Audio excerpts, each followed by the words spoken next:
What's going on, guys? Today we are doing a little work session. This is the first video of a series called Studio Sessions. I'm designer Malcolm. I'm familiar with my content. I talk about design, fashion, anything in that realm. So I'm going to start a new series where you kind of go behind the scenes or behind the screens with me while I build software. For a long time, I've been kind of handcuffed to either trying to hire a developer or work with developers, and nothing against them, but it's been a huge handicap for me as a designer. Now, this past year, I have gone full send into what people like to call, or what the industry calls, it Vibecoding. But my background is graphic design. I've professionally been a graphic designer. Professionally, I've been a UX designer, a product designer, a product manager. So I understand the process of how to build products, how to ship them, how to build them for Fortune 500 companies. I've done a little bit of everything. And this year has just been incredible in terms of tools that are available to us. Now, my live stream is meant to be a vibe, meant to be a place where we can chill, we can connect. Also, you can kind of look at some of the projects I'm building, my approach to how I build stuff, how I think about building things and building software. And I might use the term product or tools and applications interchangeably, but that's what it's intended to be. Our goal is to be a authority in the space, and I'm one who really loves design. So first, I want to talk about my approach. So there's many approaches to building products, and obviously with the new tools, new approaches arise every day. You may see guys that step into the space and have their own methodology. I like to keep it traditional. I like to keep things simple and not want to overcomplicate things, because at the end of the day, the real question is, what are you building and who are you building it for?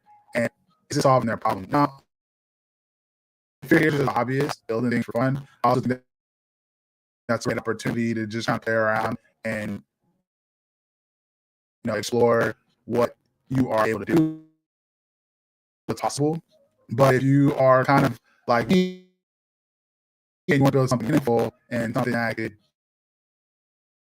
change your situation, whether it be financially, whether it be for portfolio, career wise, then how I build things, I would say, is probably methodology. Now, I do think that one problem we have in the space is this idea that we need to one shot everything. And if you're not familiar with that, but essentially one shotting things, what that means is putting one prompt, into your tool of choice and getting everything built with one prompt. I think that's a little bit of a silly approach. I don't recommend it. I recommend thinking about what you want to build and so breaking that down into pieces. These models are extremely powerful. They do a lot of things, but it's important to know that you can easily get overwhelmed and you can overwhelm the system. Now, I'm not saying these tools will get better in time, but when you build a product professionally and you want to build something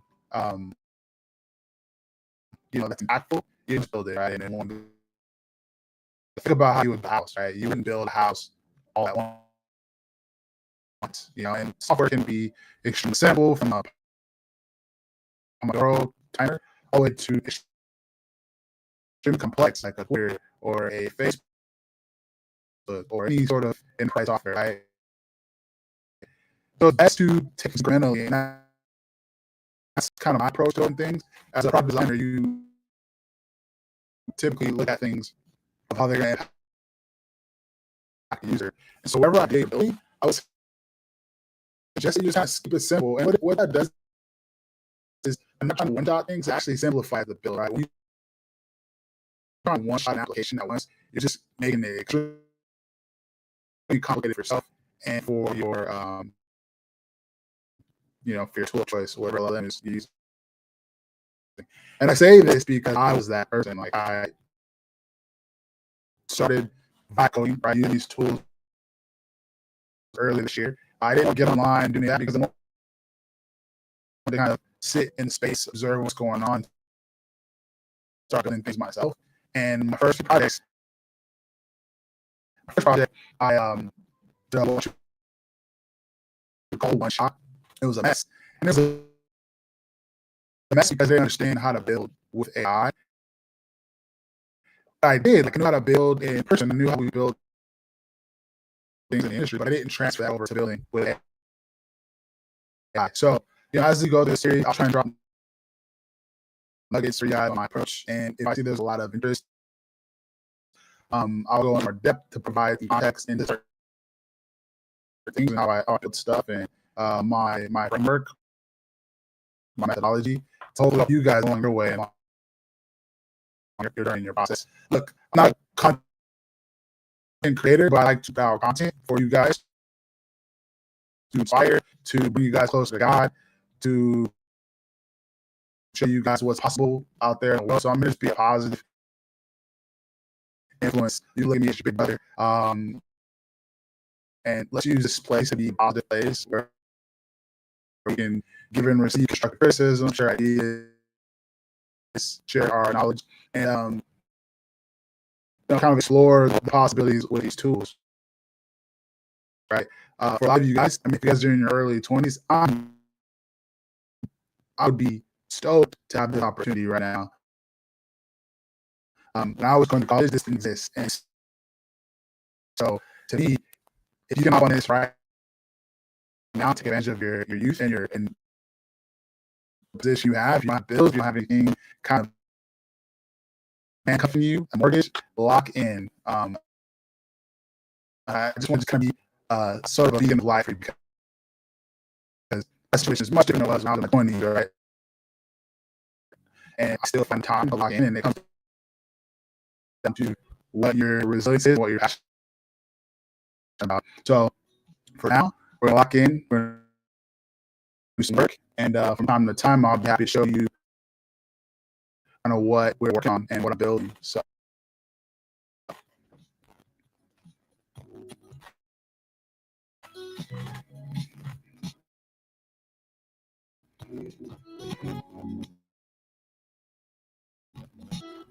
So you guys ask what is my tool choice. I am a cursor guy. I love cursor.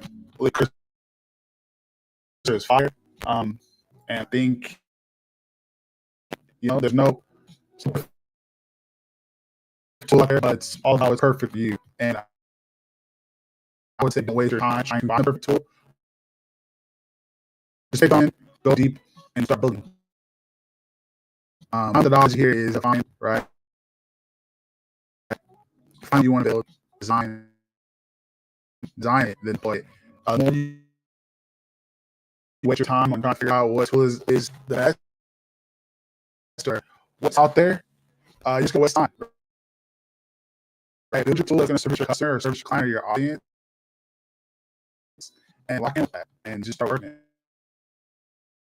So, just cursor thing. G literally just work VS code. Something special here. If you're familiar with VS code, but what I love about cursor is it's very clean. Kind of spearhead the space of having this beautiful integration with AI into an LLM, which I find or an IDE. And so I might play around a lot of knowledge if you're new to vibe coding, if you're new to this coding period, that's kind of weird or not understanding, but this is an IDE here. And this is sort of the space where you you build applications. VS Code is probably one of the ODs in the space. And so this essentially cursor is a fork of that. What a fork is they took the original code base of VS Code, without these open source and open by Microsoft. Okay, correct me if I'm wrong here. They forked that code base and then added the ability to put in top LLMs in here. So this kind of where I spent most of my year. I spent all 2025 in here building stuff. I built a lot of projects. Almost all of them are kind of stuck away and are not anything spectacular, but it did allow me to learn and hone the skills. And by my means, I'm still learning here, so I'm not a pro just yet. But I'll probably say I've spent over 1,000 to 2,000 hours. Now, where my skill set is design. So I love the code base, but I can really make things beautiful. So that's where I shine. So anyway, right now, what I'm working on here is a tool that I think will help this community. And eventually it'll be available, but it's not available right now. And the goal here is to build something I can help you guys build. And what this tool is it's called Builder. I'll show you a little, so let's go ahead and watch that.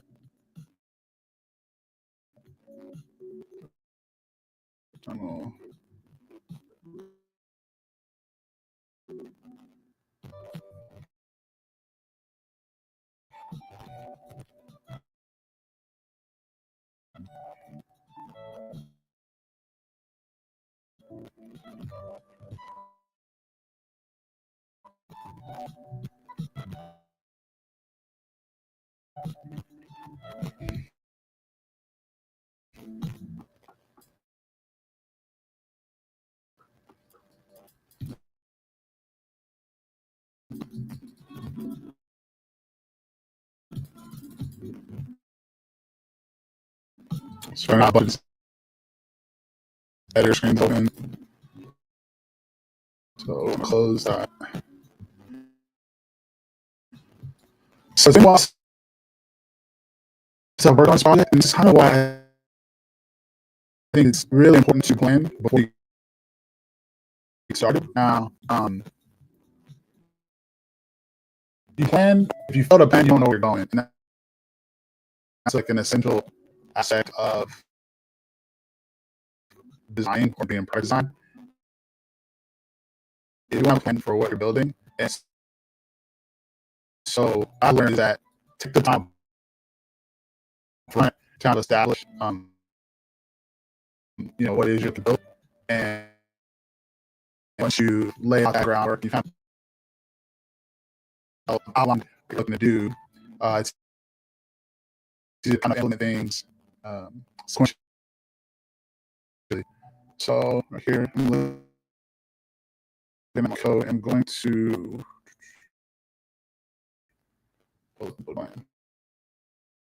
here.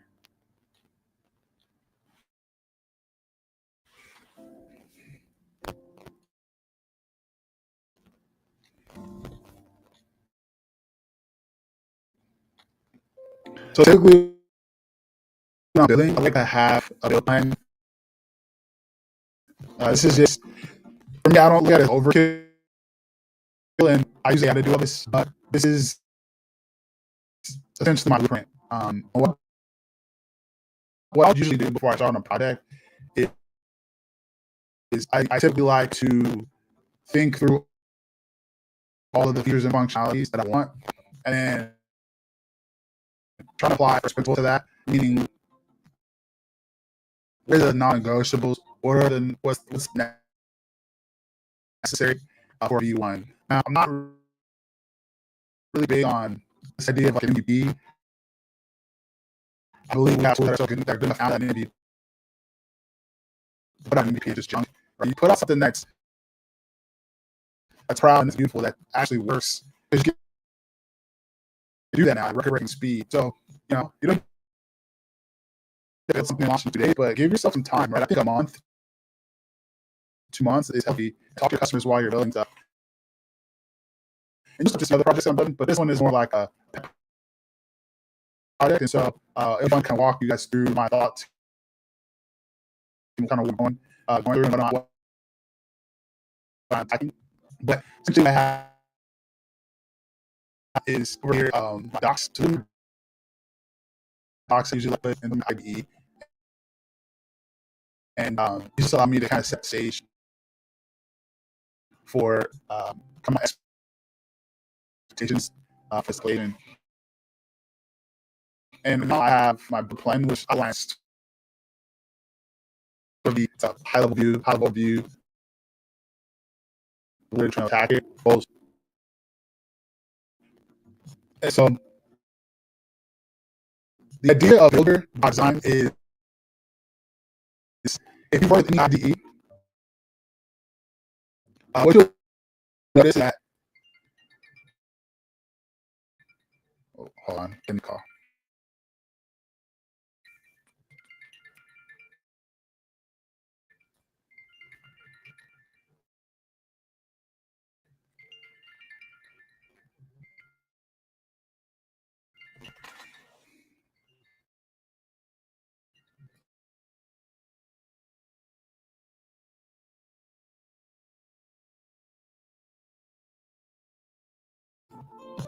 I'll be right back. Give me one second.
Oh, there you go. All right, well, I builder, what I'm building. So, essentially, what we're building here is called Builder, and what Builder is for my people who are trying to build apps, build applications, it's a tool that's going to help really streamline and make your process more efficient. Taking some of my experience, some of my knowledge, as well as some of the things I wish I had when I worked with these IDEs. So what Builder is it'll be a place where, now I'll give you some context here.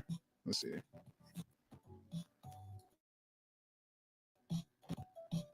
Give you some context of what the inspiration is. It's called.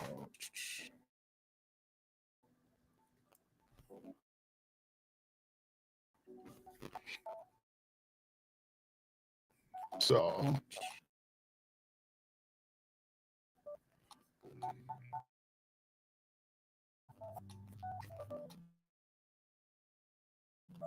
I'm building a tool that, let's see,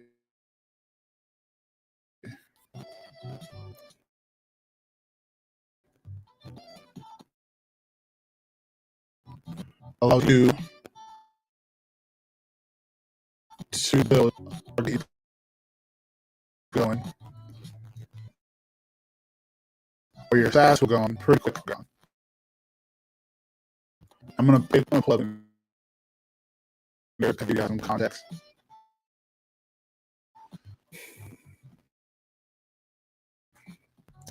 So if you're into this stuff,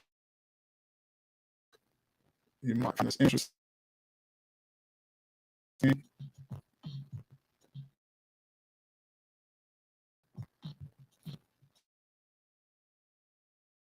Oh, man, a little slow.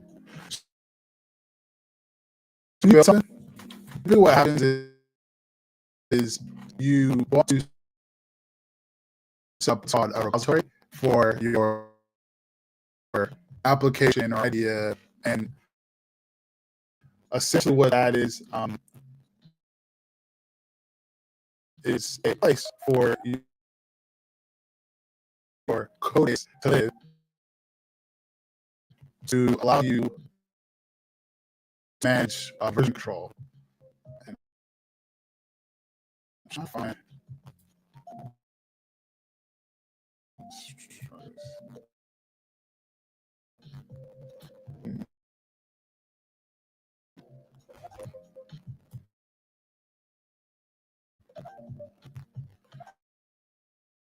And a lot of people, what they will use as a place for managing version control is called GitHub.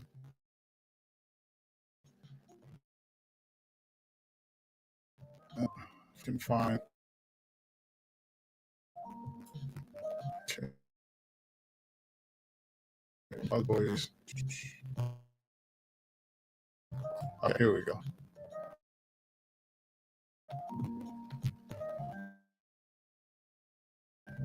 I'm going to show you an example of a repository. Yeah. I had this house I would build before this year, and it's really essential and helpful. So I think if me being in the industry and not even know what to do about version control, I think it's beneficial to you guys to understand how projects are set up. A lot of times, you probably be advised to kind of hop in stuff and one shot it, right, with the goal of building this amazing $1 million app. But I find it helpful to understand the kind of back end and workings of things, because it just makes you more competent at what you're building. And the reality of it is the first thing you're going to build, more than likely, is going to be successful. But the more you iterate, the more you refine your process, the more you try things and keep working with these tools and understanding how things are built, the better you'll be. And eventually you'll find something that's going to work and that's going to stick. So if I can kind of get this node. It'll be much better. Okay, so one really cool open source. Do you have an idea of open source and private, I guess, code bases? And what open source is, it means it's open. So you have a community of a lot of phenomenal developers out there who build these code repositories, and the upkeep either through donations or whatever. And they have these repositories existing on a lot of times, and you can kind of take that repository and fork it and create your own version or variation of that. So let me find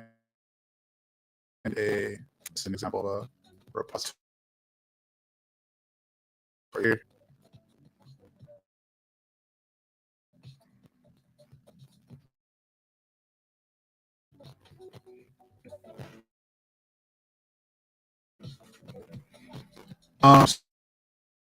So this is an example of a repository that I've leveraged a specific tool inside my application called Taskmaster.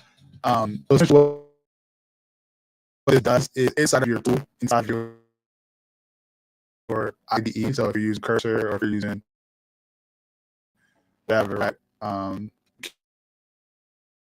You can launch this. All this is simply an application that you can use. And for this particular use case, you launch this in your project, and it takes all the elements of what it takes to be a product designer, product manager, and it creates tasks for your AI tool to do. And essentially here, if you look, a lot of this stuff has different elements to it, right? You got your scripts, your packages, your MCP server, your SRC folders, your source folder, and all of these things in here is what makes that particular tool Taskmaster work function, right? Now, how does this relate to what I'm building to you? Well, when you go and build something for, let's say, whatever you're building, if it's an app or a web tool or a SaaS application, your repository, your code is going to look like this. And before it looks like this, you have to understand, I feel understand, obviously AI will help you when I'm building, but you're gonna have to understand that you're gonna build a framework or a structure for all of your code, right? So your repository is gonna be structured in a way to where you have all your frameworks, put it in place. You're gonna have all of the necessary file structure, and it's called application architecture. So you guys will shut off on Lovable or whatever. What it's doing is building all your necessary architecture for you to successfully build this application. And then as you build your application, you're going to be making edits to these sections of your code base, right? So you have your scripts and paste. So you're going to have this is more modern MCP service, which is essentially improved kind of API, which we'll talk about if it comes up. But as you build your application, this is going to start to kind of form and manifest into your application. And what Builder does, which is what I'm doing, is it'll allow you to put your one idea into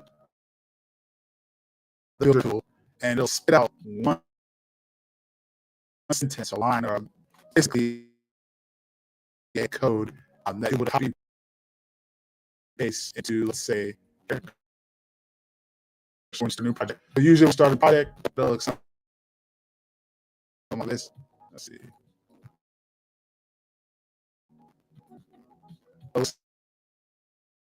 Something like this, and let me just give you guys context here.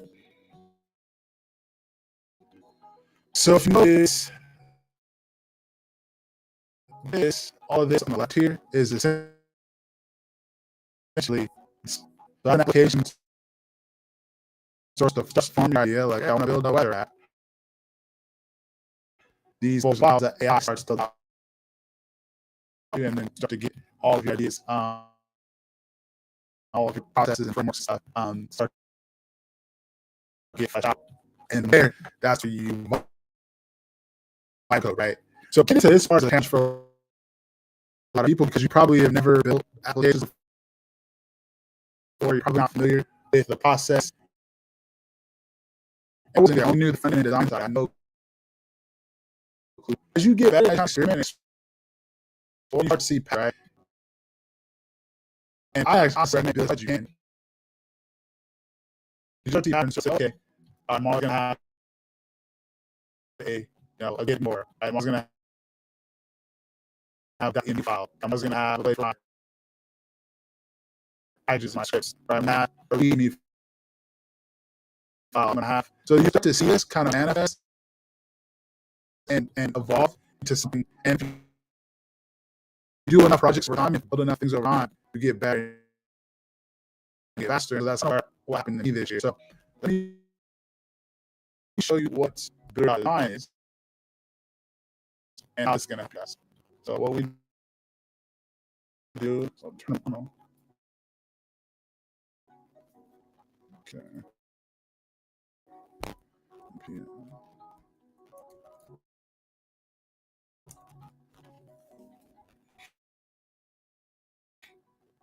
So essentially what I did here is I'm deploying locally. So I don't have anything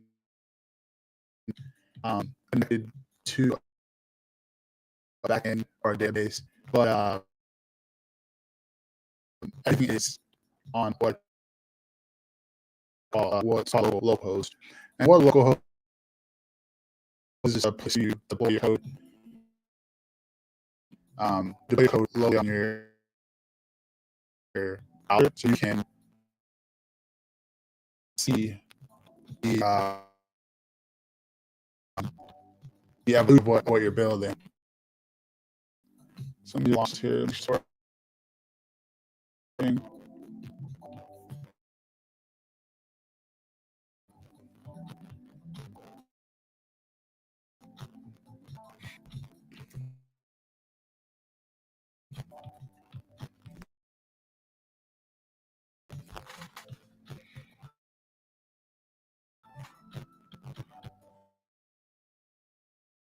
And so let me show you something here. So when you go ahead, what I just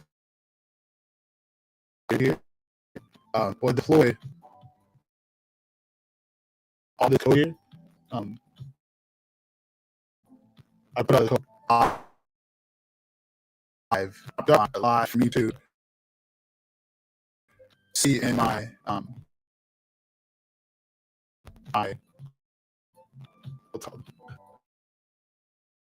browser. So let's see if it works.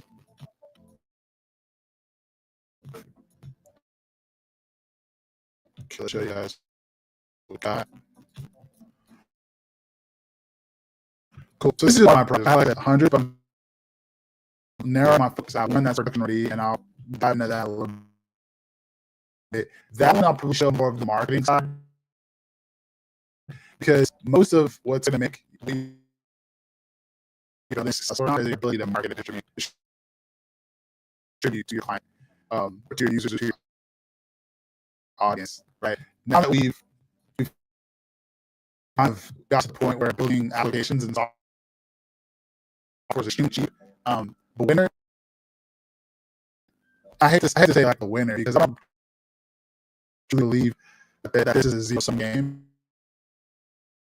And some people might think like, oh, I don't want to do this because it's saturated, or that idea's already been done before. The reality is you don't need many users to make a decent for your life, to improve your situation. You don't have to really need, business or software brand. Who's going to win are people who are servicing a customer or a client, or what I call your ideal customer profile, and you're servicing them probably better than average. So when I say like it's not as if something, that's what I mean. But think about how many free tools out there that help you manage your social media, create social media content, and then are on autopilot, blah blah blah. Right? Think about how many tools out there that are form builders that can help you intake forms and clients and stuff like that. But that is they've done something 1% better or 1% different. And this is where I think design really prevails. If you understand design, you can just win on the design front. You can make yourself better, right? Everyone's one-shotting and vibe coding. If you stick with me, I'm gonna help you understand. I'm gonna help you develop that muscle for taste, because taste is what can win here. If you can master taste and aesthetics and UI and like beauty, and then you pair that with, I don't know, a solid distribution channel, whether you're using an influencer or maybe you're just doubling down on marketing, you're gonna win every time, right? Honestly, think about why Steve Jobs was the GOAT. Steve Jobs was the GOAT because he specialized in design. He didn't really care about how things are working or how the code actually function, because there's no need. What matters to your customer is that design. And design at its core, what does it do? It solves the problem. Design is not art. So let's get that clear, right? Design is not art. Art is abstract. Art is creativity, right? Design can be creative. Design can function as art, and at times, right? Design can be artistic, but design at its core solves problems, right? Think about furniture design, product design. I'm talking about product design on the physical product. And typically, a lot of things that are getting built, right? They're getting built and designed to improve the user experience or the customer experience, right? Think about the Dyson blade. Cool, bro. Like, what is the Dyson blade? Well, that was that thing where you stick your hands in it and barrage your hands without you ever having to use a paper towel. Now, in every single airport, every single bathroom, it solved a problem. What did it solve? Waste. It solved the ability, like really was waste, right? Reducing costs for businesses. Now they don't have to pay for rolls and rolls of paper towel. So that's what's solving. But also, in addition to solving the problem, it's beautiful, right? It has the really cool aesthetic. It's slim. It's futuristic. So this is what I love about design, having a design first mentality. Because when you have design first mentality to solving your problems or solving your problems, you're going to immediately interact problem with the idea of taste and execution and quality, precision, right? And it's remarkable what you can achieve. So design can get extremely nuanced, and we'll talk about this. So right now, I haven't put any design into this because I design pretty easy. I come in here and flesh it out and really describe what I want. And let it in. But I want to share with you what it is, because the problem that a lot of people struggle with when building their first application is they just one shot it. This is my idea, and they don't really develop any context or any sort of plans. And that's what this solves. And what it does, essentially, so we'll click on here. I don't have something.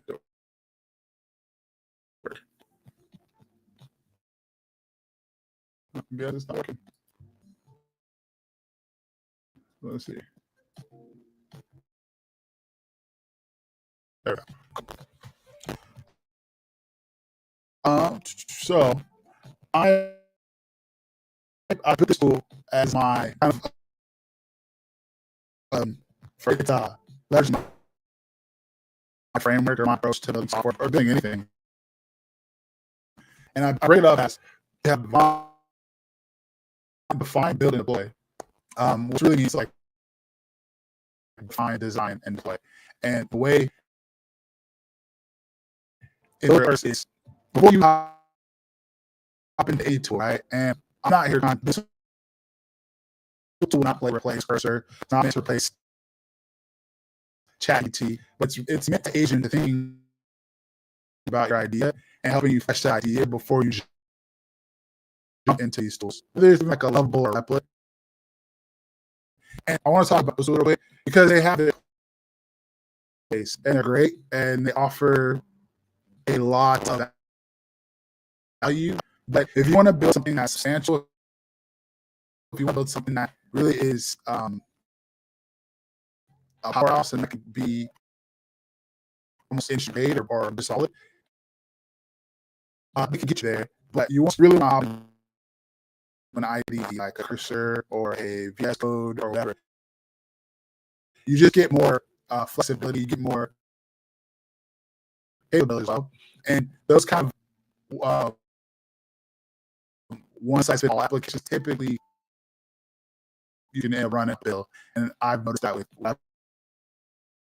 Now I don't want to talk about Replit, but in my experience, when I use Replit to build an old application, what I found was it got the application to a good point, and out of nowhere it just crashed and wasn't working more. So there, I would have another, few $100 inside of Replit tokens to build out something to fix all the bugs that I've came from that. And this was early in the days. So I know and understand frameworks and applications before I dive in.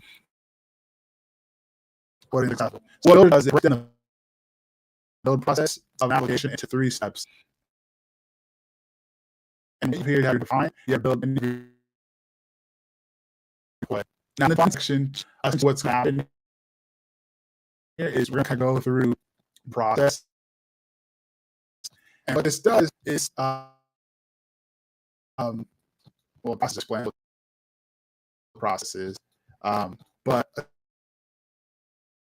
essentially what here is we're going to research the project. So enter topology and that's context, and so we're going to kind of dial in and linked in with AI, some of the tools out there that are already built. It can really help structure your idea and concept. And from there, what's cool is with your project context, you can add in some URLs here from designs for information, right? So maybe you have 4 or 5 companies that you like and you want to model, right? Whether it be the UI, perhaps the framework, the features and functionality. So we'll add that here. And then you'll add some percentages. So here's like screenshots, perhaps. Maybe it's mermaid diagrams. Just if you need to hear to buy context for the patient. Next, it'll take you to features. So be able to map your feature here. So does that map to your record management? Can you support that? Next, it'll tell you your integrations. Now, this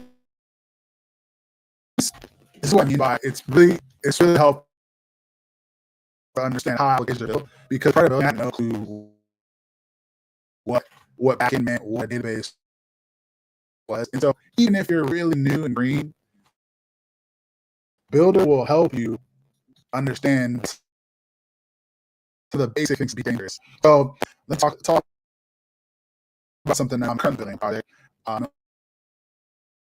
So right now I use Supabase, and Supabase, what that is a database, right? It's a database, and think of database as an Excel spreadsheet, but a real fancy one that can have rows and columns talk to each other and also communicate with code, right? So you can have a database or a row of columns, basically like an Excel grid of all your users, and then that column or that row of data or that structure of data can communicate to, let's say, another structure of data where the passwords are, right? And that row of data can connect to the membership tier. The membership tier that you offer your application. So when you your front code, you go when someone logged in with XYZ user, that code can communicate. It's, oh, XYZ user, that's their password, that's their application. Oh, I have this membership here. So I use that. Honestly, there's a bunch of them out there. I use Subbase as what I was sold, and that's how I learned. I like to say, don't waste your time trying to figure out the best one. They're all kind of similar. If you want speed, just use what we have here. So is how you would deploy the front end of your application. So you would host the front end, and the front end is basically here, like all stuff, the buttons, why this would be hosted on Vercel. That's Pence. A SIGGRID is another one to resend. Anyway, the process is you can walk through what a grade many, and as a site, you'll have recommendations. So that's super. I've opened this project in almost like 2 months to work on the project, but the beautiful thing here is as we build this, as you watch me build this, you see how I build, you see how I think, and you'll see something like that. Eventually, it'll be open up for you guys to use. That's what I mean. The next thing is you select your model. So yeah, whatever, and then it'll be your chair. So your proctor. And eventually, what's going to happen is once you click generate scaffolding script, it's going to print script for you one script, right? It's crazy. It's going to print one script for you based off of everything you want for your application. You're going to be able to take that script, copy that script, and then be able to go ahead and paste it into him. You have an AI powered tool, so an AI powered I think they're the best. Personally, I'm a little biased, but I prefer keeping simple. I don't chase the newest tech out there because you'll waste your time. Chase the customer that you want to go for and focus on that. The sooner and faster you can do that, the better off you'll be. I love Cursor because I used VS Code before, and it was just a VS Code fork, and there were LGs here. But if you take that script, I showed you, go through the process. You take that script, copy it, paste it in here, and it'll be like a really quick script. Slide model. Now, there's some guys that are pretty geeked on the models, and they're like, oh, this is good, but this is specific for that. And I'm sure it's related to that. I personally use I kind of jump around. I use the Google one. I don't know if I have Google Gemini 3 for how to use it. I've been a ChatGPT guy using P5. It's been really good for me in terms of the back end and kind of fixing things. I use some Composer. So Composer is Cursor's proprietary model. So that Composer uses or they're building that off of, and that for ancillary items. And then a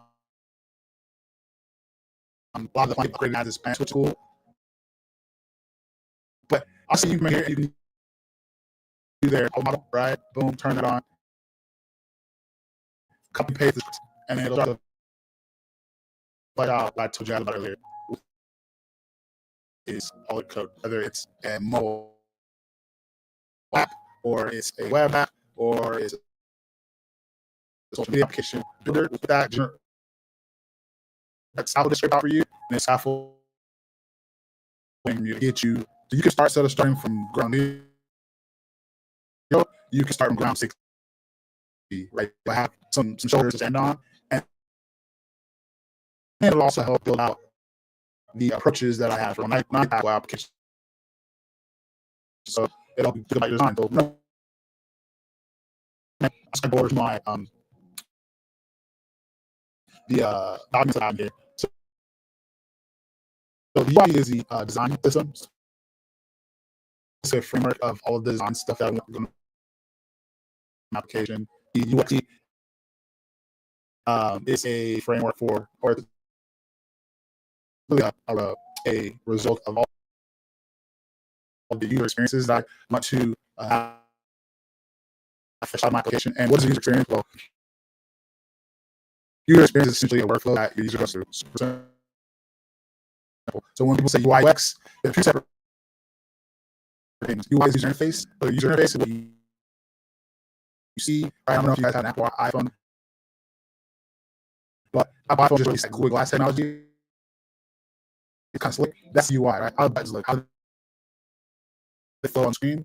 And UX is what happens when a user wants to go from their Apple home screen to see Apple tech, right? That is a UX. That is a user experience flow. And I like to set up projects to have those in there because there's a sources of truth for my AI model. So I can reference, okay, this is the design system he wants in Builder. Okay, this is the user experience system or framework he wants in Builder. As far as your software, so like what is the software that I'm gonna use, right? What is the structure, right? Oh, base for backend, for stuff for front end, Render for backend host, right? Resend for email. But all these in here are super simple, kind of big because it allows you as a builder to browse them if you ever get lost. And trust me, we'll get lost at times. I've gotten to the point now that I don't need to have build now because I kind of know where I'm going. But when you're starting off, it's overwhelming, right? You got these AI models set out to code, right? You have a bunch of screens that look like this. All right, let's put screens like the screen here. So I know that was framework, right? I know modules like that stuff. Let's go. That stuff looking like this. And so what happened is, you know, your tool is building it up, firing out, and you're gonna be like, wait, where was that? Or what was I working on? So having these documents in place here really allow you to stay on track. It's going to run some back and forth. So what it will do for you is it will help you stay on track by doing more stuff. You're going to see me right now. I have AI or UI. I'll say high level machines, right? Or we'll say high fidelity mockups. But the beautiful thing here, excuse me, is you're going to have all of that. All of these are what I have in my virtual application. I say you don't know where you want to go or what you want to build. No, build it. We'll have a team search section. Let's see if that's flushed out. One second.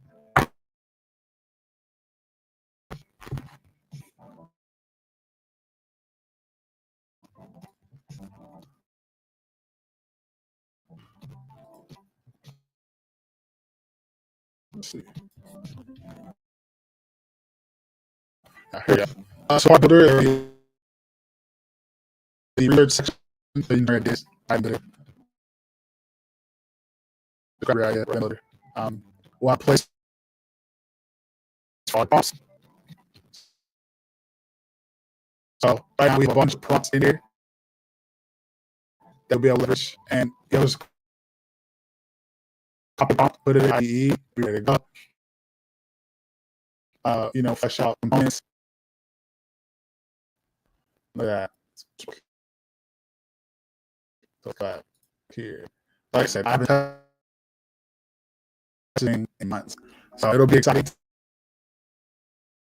see it up and hope you guys know how to use it. We'll have tutorials in here. We'll have community as well for people who want to build stuff, and then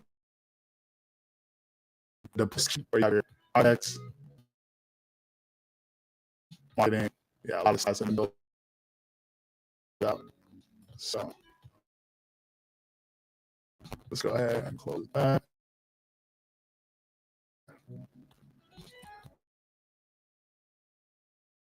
Let's go dashboard.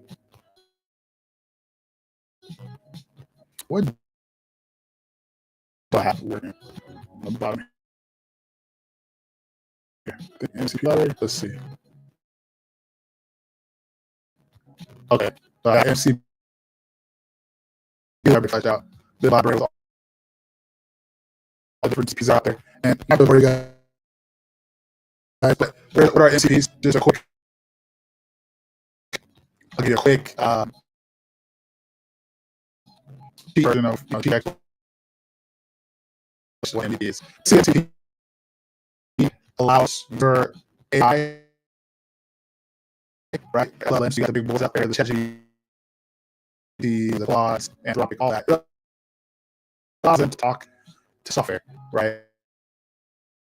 So you can go and actually implement your requests. So, for instance, let's say I showed you this GitHub, right? I can tell my IE in here, my agent, to say, hey, go on GitHub and make a copy of XYZ file. And I do all here, and it'll do that. So, Builder will have CP for it. So, in there, certain you figure out what for you and we'll have our community. So, you guys with me with the design community, and we're going to have a place for us to all kind of talk. Like I said, I kind of cover everything now. Like, actually, right now, I'm really building software because that's what my professional career is in. And I believe this is the golden age right now. I believe if you guys are locked in and want to learn this stuff, you're gonna be ahead. You're far ahead. I just started this year, and when I started this year, it was extremely challenging. Now to see where technology started and where it is today, it's amazing. And so, I want you guys to join me on this challenge day one. I appreciate the love and support. I will continue to drop fashion documentary, and we have a few people back in. We're gonna look at what I'm doing, what I'm into. So right now, like I said, I'm in design, building software and fashion. So let's start getting happy. We're joining. I'm lecturing consistently, and hope to see you guys, here and join the challenges just day one. And I'll encourage you guys to start your habit today. Right, today is December 1st, 2025. If you start your habit today, you'll have so much momentum going into 2026. So join me. It's an exciting journey. I want to see you guys grow. I want to see you guys be successful as well. And I'll look forward to building with you guys. So talk to you guys soon. I'm Malcolm. Peace.